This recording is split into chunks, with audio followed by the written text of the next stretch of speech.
All right, guys, I'm pretty excited about this. The new Nucular P24F controller is here. Now, I wanted you guys to see first impressions. I went ahead, cut the tape off of this.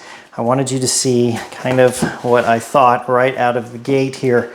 Okay, so first glance, boy, some nice quality foam in here. Of course, the logo sticks through. Boy, it certainly does present very, very well. That's actually a nice little packaging kit they got with this guy.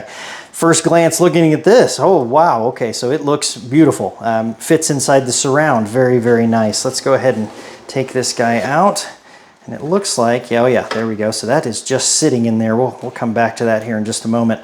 Let's take a look at this surround first off. One of the things that initially drew me to them was the surround, how it matches the contour. It even has the same texture as the rest of the Surron, which I thought was really neat. This looks great. This looks really, really nice. They've got some nice brass inserts here for mounting all of this up. Nice even bracketry going all the way around and some nice braces. This looks great. This should go on the bike and look very, very clean once it's done being installed. Let's take a look at the controller itself. And wow, the first thing I notice, she's got some weight to her. It actually feels pretty stout, pretty industrial, if I will. Looks very, very nice. I mean, just kind of glancing over it, the machining on the heat sink is exceptionally well done. Of course, I had to do it in the matte black finish, wanted to match the bike, right? But looking at everything under here, boy, this is really neat. So a couple things just stand out to me. Of course, having the standoffs, and I'm thinking this is some type of polymer because it almost feels like a polymer to me, but having these little cable channels inside of here to where the cables or the wires can't twist and loosen themselves up, that's a big plus. I like that a whole lot. The brass inserts here for obviously the cover plate that goes on top of it, those are nice touches that they've added to this. And just overall, it feels like a very high quality product. I mean, it feels like it was made to go on an off-road bike. I mean, that's really kind of what it seems like to me. Even the rubber surrounds they did for you know, weather resistance on all the plugs. This looks great. I like it. I like it a lot. So far, so good. Oh, cool. Look, they send you a nice little keychain. Some cool swag. That's nice. Little add-on there. This was one of the other kind of big bonuses to me, if you will. If you don't recognize those plugs, those are the plugs that go straight into the Surron. I wanted a kit that did not require creating my own cables and doing my own pinouts and all that. And I even see some pins down in there. That, of course, being for some of their expansions or some of their other pieces that you can add to this particular controller and display. But this is nice because this will literally just plug straight into the controller, straight into the Surron. We're going to go through that whole installation video and all that.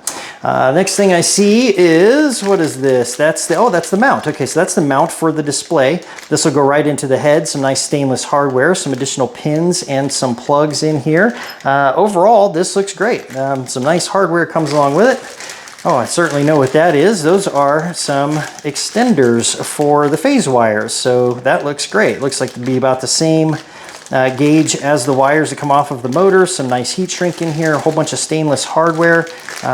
See, yeah, they feel like some stout cables. So this is nice, great. That looks fantastic. What do we got here? This looks like, okay, so I'm willing to bet you, oh yeah, it says CAN bus right there on it. So this is the cable that goes up to the display itself. These, of course, being the covers that go onto the controller. Some additional pins, some more stainless hardware, some other plugs if you want to add some things into it. This is fantastic. This will be great. Looks like it should be a fairly easy installation.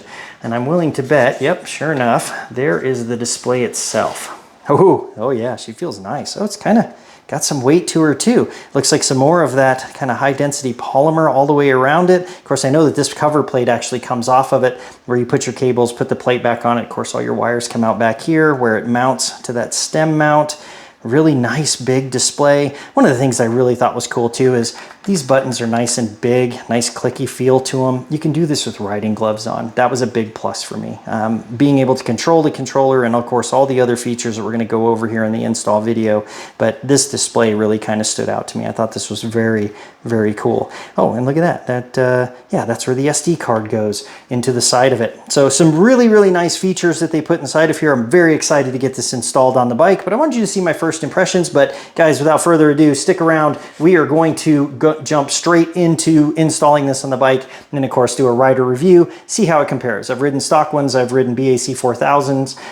We're gonna see how this controller compares. I've heard nothing but great things. Let's jump right into the install.